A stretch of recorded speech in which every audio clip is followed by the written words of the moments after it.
విజయవాడ పరిధిలో నేషనల్ హైవేపై foot over bridge under పాస్ల నిర్మించాలని సిపిఎం ఆధ్వర్యంలో స్థానికులు ఆందోళనకు దిగారు. బస్టాండ్ నుంచి వారధి వరకు ఒక ఫుట్ ఓవర్ బ్రిడ్జి కానీ అండర్ పాస్ కానీ లేకపోవడంతో రోడ్డు దాటేందుకు కిలోమీటర్ల దూరం ప్రయాణం చేయాల్సి వస్తోందని కృష్ణలంక వాసులు ఆవేదన వ్యక్తం చేస్తున్నారు. ప్రభుత్వం వెంటనే స్పందించి చర్యలు తీసుకోవాలంటూ నినాదాలు చేశారు. నగరం గుండా వెళ్తున్న నేషనల్ హైవేపై సరైన ట్రాఫిక్ సిగ్నల్ వ్యవస్థ కానీ లేదంటే అండర్ పాస్లు కానీ ఫుట్ ఓవర్ బ్రిడ్జ్ కానీ లేకపోతే ఆ ట్రాఫిక్ ఏ విధంగా ఉంటుందో ఎంత రకంగా ఉంటుందో మనకి చూడడానికి విజయవాడ బెస్ట్ ఎగ్జాంపుల్ అని చెప్పుకోవచ్చు.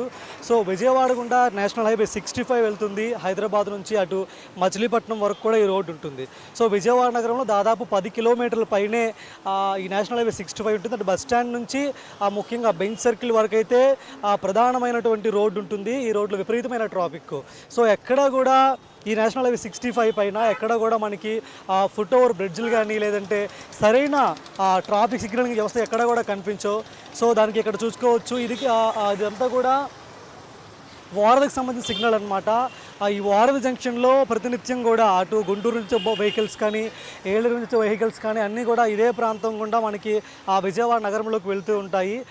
ఇక్కడే చాలామంది బస్సు దిగి రోడ్ అటు ఇటు క్రాస్ చేస్తూ ఉంటారు. సో ఇక్కడ ఎలాంటి ఫుట్ ఓవర్ బ్రిడ్జ్ కానీ ఎలాంటి ట్రాఫిక్ సిగ్నలింగ్ వ్యవస్థ కానీ ట్రాఫిక్ పోలీసులు కానీ ఎవరు కూడా లేరు. ప్రతిరోజు కూడా ఇదే పని. సో మార్నింగ్ టైంలో అదేవిధంగా ఈవినింగ్ టైంలో అంటే పీక్ అవర్స్లో మరింత రద్దీగా ఉంటుంది. చాలా వరకు ఇక్కడ యాక్సిడెంట్లు కూడా జరుగుతున్న పరిస్థితి. సో ఇదే పరిస్థితి మనకి అటు బస్ స్టాండ్ నుంచి కూడా చాలా ప్రాంతాల్లో కనిపిస్తుంది.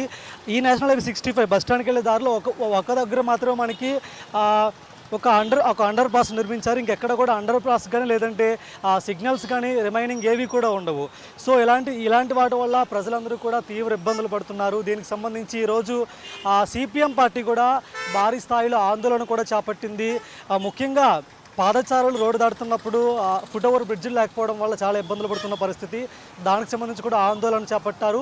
దీనికి సంబంధించి విజయవాడ మున్సిపల్ కార్పొరేషన్లో కూడా గత కౌన్సిల్లో కూడా ప్రతిపాదించినప్పటికీ కూడా అలాంటి ఫుట్ ఓవర్ బ్రిడ్జిలు విఎంసీ వాళ్ళు ఇక్కడ ఏర్పాటు చేయలేదు.